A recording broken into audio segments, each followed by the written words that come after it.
महिला होने के साथ साथ वो राज्यसभा की सदस्य भी हैं आम आदमी पार्टी की। वह किसी भी कारण से मुख्यमंत्री के आवास जाती हैं और मुख्यमंत्री के आवास के अंदर उनके साथ जिस तरह से व्यवहार किया गया, उनके साथ मारपीट की गई, उनके साथ गाली गलौज किया गया, कारण चाहे जो भी हो, लेकिन एक कारण तो अवश्य सबकी निगाह में है। और जो बात इन्वेस्टिगेशन में अभी प्रमा फेसाई सही साबित हो रहा है कि स्वाति मालीवाल जी के साथ मारपीट की गई और उनके साथ गाली गलौज किया गया, ये बात प्रमा फेसाई सही निकल करके पब्लिक डोमेन में आ रहा है। अब प्रश्न ये उठता है कि क्या मुख्यमंत्री अरविंद केजरीवाल जी के लिए, जो खुद एक सुप्रीम कोर्ट के द्वारा दिए गए अंतरिम बेल पर बाहर निकल करके आए हैं, जो एक भ्रष्टाचार कदाचार के मामले में जेल के अंदर हैं, उनके घर पर इस तरह का जब वाकया होता है तो क्या उनका दायित्व नहीं बनता है कि राज्यसभा के सदस्य के साथ जो उन्हीं के पार्टी का है, इस तरह का दुर्व्यवहार उनके पीए के द्वारा किया जाता है तो उसके खिलाफ वो स्वयं कार्रवाई करें। लेकिन अब तक ये बड़ी आश्चर्यजनक बात है कि अरविंद केजरीवाल का खुद का कोई निंदा करने वाला बयान नहीं है।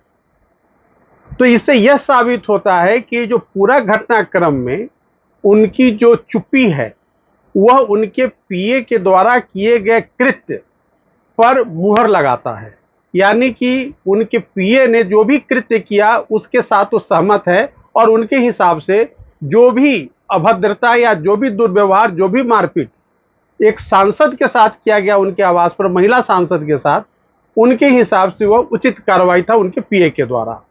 अगर इस तरह की मानसिकता आम आदमी पार्टी के नेता यानी श्री अरविंद केजरीवाल की है तो आप समझ सकते हैं कि दिल्ली के आम महिलाओं का, आम नागरिकों का जो बदहाली की स्थिति है उसका सुरक्षा वो कैसे प्रदान करेंगे जब वो अपने सांसद को सुरक्षित नहीं रख पा रहे हैं। अब दूसरी बात आती है कि जब पुलिसिया कार्रवाई उनके जो पीए है, अब शायद आज जो न्यूज़पेपर के हिसाब से वो अरेस्ट हो गए हैं, की गई, तो पार्टी के तरफ से या नेता के तरफ से उस पीए के खिलाफ अभी तक तो कोई कार्रवाई नहीं हुई है, उसको उसके पद से नहीं हटाया गया है, उसको पार्टी से नहीं निकाला गया है। तो ये बातें क्या दर्शाती हैं? ये बातें इस बात का द्योतक है कि अरविंद केजरीवाल और आम आदमी पार्टी, क्योंकि आम आदमी पार्टी में अन्य नेता भी हैं और अन्य नेता भी चुप्पी साधे बैठे हैं, इसका मतलब किसी भी तरह का अपराध हो उनके नेताओं के द्वारा, उनके पदाधिकारियों के द्वारा, उस पर आम आदमी पार्टी कोई कार्रवाई नहीं करेगी। अब मैं आपको एक दूसरी बात कहता हूं कि आम आदमी पार्टी का गठन 2012 में हुआ। वो किस आधार पे वो पार्टी बनी थी कि वो पार्टी जो है पूरे देश में भ्रष्टाचार के खिलाफ लड़ेगी, वो पूरे देश में कांग्रेस के भ्रष्टाचारी नीति के विरुद्ध वो बन करके आई थी पार्टी। दिल्ली में कांग्रेस की सरकार थी, उसके खिलाफ इन्होंने बिल्कुल आंदोलन छेड़ा और रामलीला मैदान दिल्ली में जिस तरह का अन्ना हजारे जी के नेतृत्व में इन लोगों ने एक आंदोलन का रूप देने का काम किया। उस आंदोलन का आधार क्या था कि दिल्ली के अंदर भ्रष्टाचार मुक्त सरकार बनेगी और वो शीला दीक्षित की सरकार को भ्रष्टाचारी सरकार कह रहे थे। तत्कालीन केंद्र में जो कांग्रेस की सरकार थी उसको भ्रष्टाचारी सरकार कह रहे थे। तो केंद्र के भ्रष्टाचार और दिल्ली सरकार के तत्कालीन मुख्यमंत्री और उनके सरकार के भ्रष्टाचार के खिलाफ आम आदमी पार्टी की मुहिम थी। उनके नेता जो आज अरविंद केजरीवाल, उनकी मुहिम थी। आपको याद होगा कि पार्टी बनाने के पहले वो आरटीआई एक्टिविस्ट हुआ करते थे और आरटीआई में जितने भ्रष्टाचार थे उसका इंफॉर्मेशन लेकर के इन्होंने आंदोलन खड़ा करने की चेष्टा की। जब पार्टी बन गई तो उन्होंने कहा कि जब मैं सरकार में आऊंगा तो मैं सरकारी आवास में नहीं रहूंगा, वो बिल्कुल साधारण जीवन व्यतीत करेंगे उनके जो मंत्री हैं वो भी साधारण जीवन व्यतीत करेंगे और बिल्कुल भ्रष्टाचार मुक्त शासन प्रशासन दिल्ली के अंदर होगा। यहाँ की जनता जो समाज के अंतिम पायदान पर खड़े हैं उनके लिए भी ये बहुत बढ़ चढ़ करके काम करेंगे और यहाँ पर अमन शांति भाईचारा और विकास की जो है गंगा बहेगी।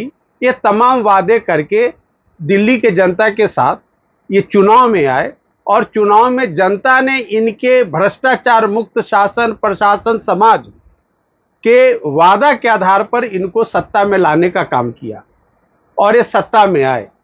सत्ता में आने के बाद हम सबों ने देखा है, दिल्ली की जनता देख रही है, देश की जनता देख रही है कि सबसे पहले जिस कांग्रेस के भ्रष्टाचार के खिलाफ मुहिम छेड़े थे उसी कांग्रेस के साथ इन्होंने हाथ मिला करके दिल्ली में अपनी सरकार बनाने का काम किया।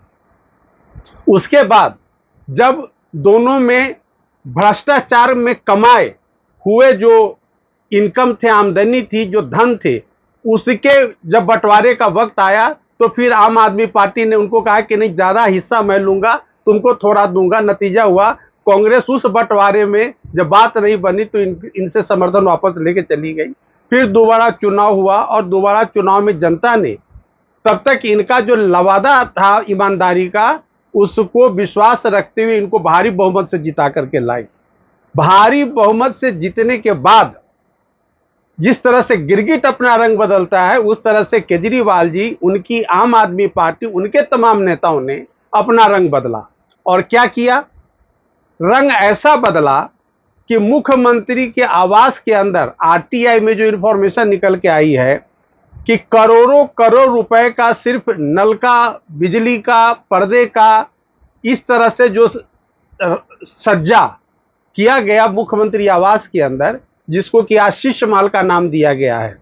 शीश महल यानी कि तमाम सज्जा से सुसज्जित वह महल है जिसमें आज भ्रष्टाचार मुक्ति का आंदोलन खड़ा करने वाले मुख्यमंत्री आपाद कंठ भ्रष्टाचार में लिप्त होकर के उस महल में रह रहे हैं। अब आप देखें कि भ्रष्टाचार का आलम यह है कि उनके मंत्री, उनके उप मुख्यमंत्री, उनके एमएलए, उनके सांसद और उनके कई मंत्री जेल के सलाखे के अंदर वो देश की स्वतंत्रता संग्राम की लड़ाई में नहीं, भ्रष्टाचार के मामले में, कदाचार करने के मामले में जेल के अंदर बंद हैं। उसके बाद दिल्ली के अंदर पैसे कमाने का एक और योजना इन्होंने, जो दिल्ली का जो एक्साइज पॉलिसी है उसमें संशोधन करके ऐसे भूमिका तैयार किया गया कि इनकी पार्टी, इनके नेता और खुद माननीय मुख्यमंत्री जी ज़्यादा से ज़्यादा धन इकट्ठा कर सके। उसके लिए जो एनफोर्समेंट डायरेक्टरेट है उसने preventive of money laundering act के तहत मुकदमा दाखिल किया 2022 में। और जब उसकी तफ्तीश शुरू हुई तो एक के बाद एक भ्रष्टाचार के परत दर परत खुलते लगे। उसका नतीजा यह हुआ कि आज सैकड़ों करोड़ के मामले में इन तमाम नेताओं की, मुख्यमंत्री की खुद की संलिप्तता सामने आ गई है।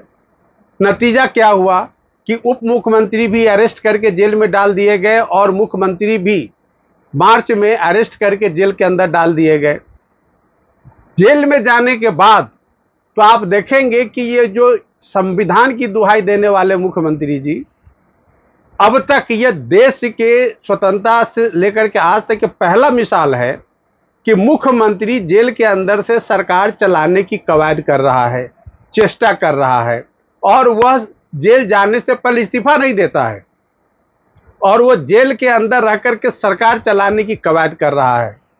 ऐसी सूरत में जो संविधान और सुप्रीम कोर्ट ने कहा कि जो मुख्यमंत्री, प्रधानमंत्री, मंत्री के पद पर आसीन होते हैं वो संविधान उन पर एक ट्रस्ट करके सारे अधिकार संवैधानिक उनमें निहित करती है, यह मान करके कि संविधान सम्मत सरकार ये बिल्कुल ईमानदारी से, सुचितापूर्ण तरीके से चलाएंगे। तो जब आप कदाचार के मामले में, भ्रष्टाचार के मामले में जेल के अंदर जाते हैं तो पहला जो कॉन्स्टिट्यूशनल ट्रस्ट जो मुख्यमंत्री के अंदर था उसका इन्होंने ब्रीच यानी कि उस ट्रस्ट को इन्होंने तोड़ दिया। जो ही ट्रस्ट को तोड़ा तो इनको चाहिए था कि उस पद से इस्तीफा दे देना, लेकिन संवैधानिक बेशर्मी की तो हद तब हो गई कि इन्होंने कहा कि मैं सरकार के अंदर से, जेल के अंदर से सरकार चलाऊंगा और मुझे सारी सुविधा जेल के अंदर दिया जाए ताकि मैं अपने मंत्रियों के साथ बैठक कर सकूं।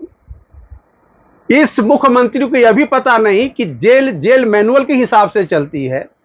जेल मैनुअल जो है एक कानून है और उस कानून को तोड़ करके अपनी सुख सुविधा के लिए ये उस जेल कानून में भी परिवर्तन चाह रहे हैं ताकि कैबिनेट मीटिंग कर सके, मंत्रियों से मिल सके, पार्टी के पदाधिकारियों से मिल सके जेल के अंदर में।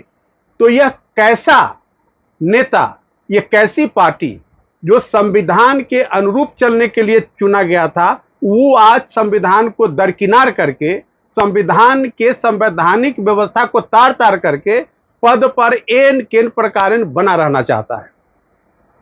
आप देखेंगे कि अभी पिछले हफ्ते एक एसएलपी सुप्रीम कोर्ट में गई थी और सुप्रीम कोर्ट ने भी ये कहा कि एलजी चाहे तो इन पर कार्रवाई कर सकते हैं, लेकिन किसी कारणवश एलजी कार्रवाई नहीं कर पा रहे हैं। लेकिन क्या अरविंद केजरीवाल की जिम्मेवारी नहीं बनती है कि वो संविधान के मान, सम्मान और गरिमा को ख्याल में रखते हुए अपने पद से इस्तीफा दे दें? यह क्या दर्शाता है कि जब आम आदमी पार्टी का गठन हुआ, उसका रजिस्ट्रेशन हुआ, तो रिप्रेजेंटेशन ऑफ पीपुल एक्ट के धारा 29A सब धारा 4 में स्पष्ट लिखा हुआ है कि आप जब पार्टी बनाएंगे तो पार्टी में पद होता है जिसमें president, general secretary, secretary, treasurer और अन्य पदाधिकारी होते हैं। मैं आपके चैनल के माध्यम से लोगों तक यह मैसेज देना चाहता हूं कि आम आदमी पार्टी एक ऐसी पार्टी है जिसका कोई अध्यक्ष नहीं है। शायद आपको सुनकर के आश्चर्य होगा, इलेक्शन कमीशन के रिकॉर्ड में अरविंद केजरीवाल नेशनल कन्वेनर हैं आम आदमी पार्टी के, कन्वेनर, वो पार्टी अध्यक्ष नहीं है। पार्टी का जनरल सेक्रेटरी कौन है, यह इलेक्शन कमीशन के वेबसाइट पर नहीं मिलेगा आपको। पार्टी के अन्य पदाधिकारी कौन है, यह इलेक्शन कमीशन के वेबसाइट पर नहीं मिलेगा। आपको वेबसाइट पर दो ही नाम मिलेंगे, नेशनल कन्वेनर श्री अरविंद केजरीवाल और उनके एक ट्रेजरर बने हुए हैं, वो ट्रेजरर का नाम है। तो जहां से वित्त आना है उस वित्त मंत्री का नाम है ट्रेजरर जो पार्टी का है, और ये कन्वेनर है, और दूसरे पदाधिकारियों का नाम इलेक्शन कमीशन के वेबसाइट पर मैंने कोशिश की ढूंढने की, नहीं मिला। इसका मतलब यह है कि इन्होंने पार्टी के अंदर उपाध्यक्ष, महामंत्री और अन्य पदाधिकारियों का गठन नहीं किया है। अगर यह स्थिति है तो मुझे घोर आश्चर्य होता है कि इलेक्शन कमीशन ने आम आदमी पार्टी का रजिस्ट्रेशन कैसे किया। मेरे हिसाब से, मैं एक वकील भी हूं, कानूनी राय भी मैं आपको रख सकता हूं आपके समक्ष, कि section 29A sub section 4D के हिसाब से इस पार्टी को रजिस्टर नहीं होना चाहिए था, लेकिन इलेक्शन कमीशन ने इनको रजिस्ट्रेशन प्रदान किया है। यह भी एक रिव्यू का मामला बनता है इलेक्शन कमीशन के सामने, और इलेक्शन कमीशन को इस बात पर गौर करना चाहिए कि सेक्शन 5 कहता है कि संविधान से ट्रू एलिजियंस और उन पर विश्वास होना चाहिए, और नेशनल सॉवरेनिटी, इंटीग्रिटी, यूनिटी, इन सारी बातों को ध्यान में जो पार्टी रखती है उसी का रजिस्ट्रेशन होगा। अब मैं दूसरा पहलू आपसे कह रहा हूं कि यह भी पब्लिक डोमेन में न्यूज है कि एनआईए एक इन्वेस्टिगेशन अरविंद केजरीवाल जी के खिलाफ शुरू कर रही है या कर दी है कि इन्होंने खालिस्तानी नेताओं से भी पैसे लिए। अगर यह मामला एनआईए के इन्वेस्टिगेशन में थोड़ा भी सही निकलता है तो सेक्शन 29A के सब सेक्शन 5 में जो संविधान के प्रति एलिजियंस की बात कही गई है, फेथ की बात कही गई है, तो यह मामला उसके बिल्कुल विरुद्ध है। और ऐसी सूरत में इलेक्शन कमीशन ऑफ इंडिया को इनकी जो रजिस्ट्रेशन उसको खारिज कर देना चाहिए। इसको जो नेशनल पार्टी का रिकॉग्निशन है उसको विड्रॉ कर लेना चाहिए। यह एक बहुत सीरियस एलिगेशन है। नंबर 1, इन्होंने अपना कोई पदाधिकारी डिक्लेयर नहीं किया है जो इनको 29A सब सेक्शन 4D के हिसाब से करना है। इन्होंने सब सेक्शन 5 के हिसाब से अपना, अगर इन्होंने विदेशी और भारत विरोधी शक्ति से पैसा लिया है तो वो भी इनके रजिस्ट्रेशन को खत्म करने के लिए पर्याप्त आधार है।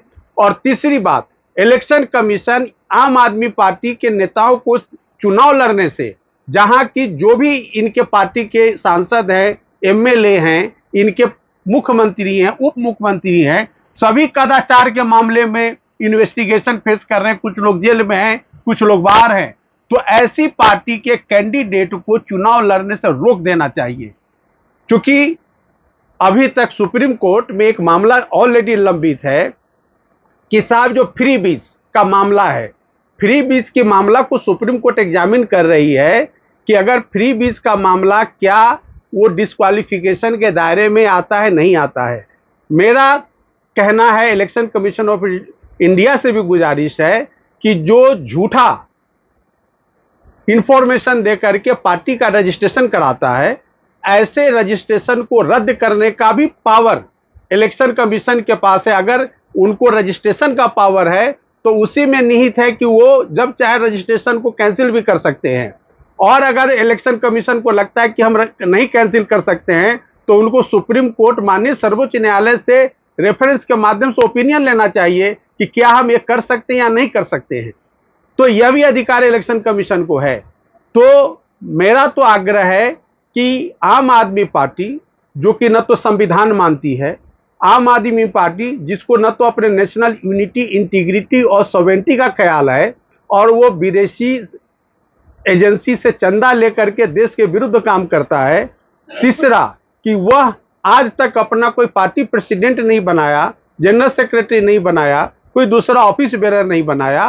वो सीधे अपने सदस्य को विधानसभा, लोकसभा, राज्यसभा, विधान परिषद लड़वाने का काम करती है, और वहां से जो जन समर्थन के आधार पर आकर के वो अपने पार्टी को नेशनल।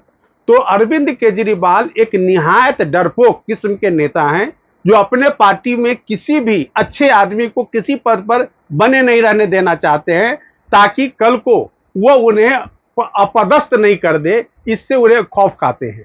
तो मेरा आपके चैनल से के माध्यम से कहना है कि आम आदमी पार्टी के नेता, जो आपने बात शुरू की महिला सांसद के साथ दुर्व्यवहार से, अगर आप पूरे परिप्रेक्ष्य को देखेंगे तो यह किसी भी तरह से जनप्रतिनिधि होने के लायक यह पॉलिटिकल पार्टी नहीं है।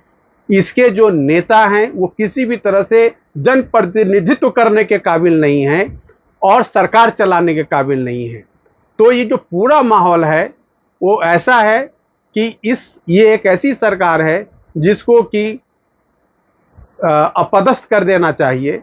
यह एक ऐसी सरकार है जिसके नेताओं के खिलाफ जो मुकदमा चल रहे हैं उसमें इन्हें जेल में ही रहना चाहिए, और इनके खिलाफ त्वरित कार्रवाई करके इनको सजा दिलानी चाहिए। और तीसरी बात कि अगर ये संवैधानिक तरीके से चुनाव पार्टी का नहीं कराते हैं तो इनकी मान्यता रद्द होनी चाहिए।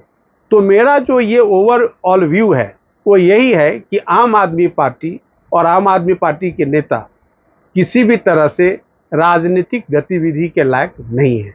धन्यवाद।